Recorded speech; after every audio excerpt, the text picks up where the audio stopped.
नमस्कार, मैं हूं संजय कुमार और आप देख रहे हैं एसएम न्यूज लाइव। और आज मैं एमसीबी जिले के दुबछोला ग्राम पंचायत के सड़क पर खड़ा हूं। आपको बता दूं कि हम दुबछोला ग्राम पंचायत की तरफ जा रहे थे तो यहां हमें एक चीजें देखने को मिली।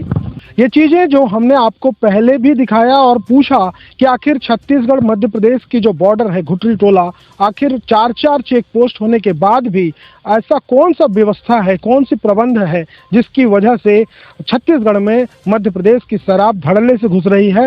ये हमने कहा था।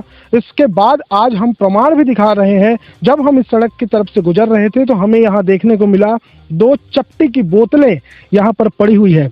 यहाँ पर गोवा नाम की शराब की एक नहीं बल्कि 2 बोतल 2 चपटी, ये पौवा है, इसे पौवा कहा जाता है, हमें ये देखने को मिली। और आप देख सकते हैं, नज़दीक से दिखाने के लिए कहूँगा इसको। इस पर लिखा हुआ है कि ये शराब मध्य प्रदेश में ही बिक्री होती है। मैं दिखाना चाहूँगा, यहाँ पर साफ साफ लिखा हुआ है ये शराब सिर्फ मध्य प्रदेश में बिक्री होती है। और ये मध्य प्रदेश नहीं बल्कि छत्तीसगढ़ का एमसीबी जिले का दुबछोला गांव है और यहाँ हम इस वक्त खड़े हैं। अब आप समझ सकते हैं कि ग्रामीण क्षेत्रों में, शहरी क्षेत्र तो अपनी जगह पर बहुत ही सुविधा से लेस होती है, लेकिन ग्रामीण क्षेत्रों में भी अगर ये शराब की बोतलें पहुंच रही हैं तो कहीं ना कहीं शराब माफिया इतने ज़्यादा सक्रिय हैं कि वो ग्रामीण क्षेत्रों तक भी सक्रिय हैं और उनका शराब का तस्करी जो है वो ग्रामीण क्षेत्रों में भी हो रहा है।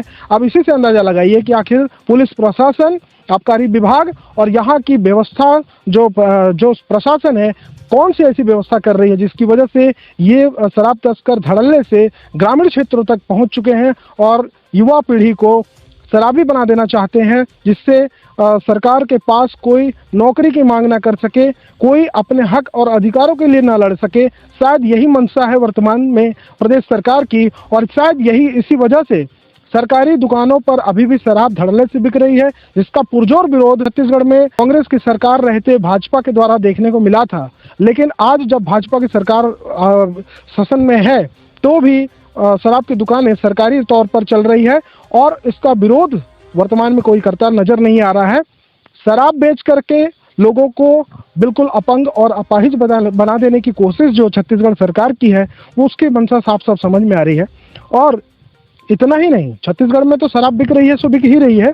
छत्तीसगढ़ के बाहर से, मध्य प्रदेश से भी शराब छत्तीसगढ़ में आ रही है और यहाँ 1-2 बोतल ही नहीं बल्कि मैं आपको दिखा दूं, जिस पुल पर इस वक्त हम खड़े हैं इस पुल के ठीक बगल में, मैं आपको कैमरा पर्सन से कहूंगा कि वो इसे दिखाएं। यहाँ पर चपटी की बोतलें जो है 1-2 नहीं, यहाँ पर ढेर सारी है। ये झाड़ी के बीच भी पड़ी हुई है, आप देख सकते हैं यहाँ पर काफी सारी बोतलें पड़ी हुई है। और इस तरह से लोग यहाँ शराब पीकर बोतलें फेंक कर चले जाते हैं। लेकिन सवाल ये उठता है कि आखिर ये बोतलें आती कहाँ से हैं। मध्य प्रदेश की शराब अगर छत्तीसगढ़ में धड़ल्ले से बिक रही है तो कहीं ना कहीं प्रशासन की कमजोरी है, शासन प्रशासन की कमजोरी है, जिसकी वजह से छत्तीसगढ़ में शराब धड़ल्ले से घुस रहा है। और ये अपने आप में यहाँ के कानून व्यवस्था के ऊपर एक सवालिया निशान खड़ा करता है कि आखिर कैसी व्यवस्था है यहाँ की शासन की, प्रशासन की, जिससे मध्य प्रदेश की शराब धड़ल्ले से छत्तीसगढ़ में बिक रही है। आसपास घट रही घटनाओं को जानने के लिए चैनल को सब्सक्राइब करना और बेल आइकॉन को दबाना ना भूलें।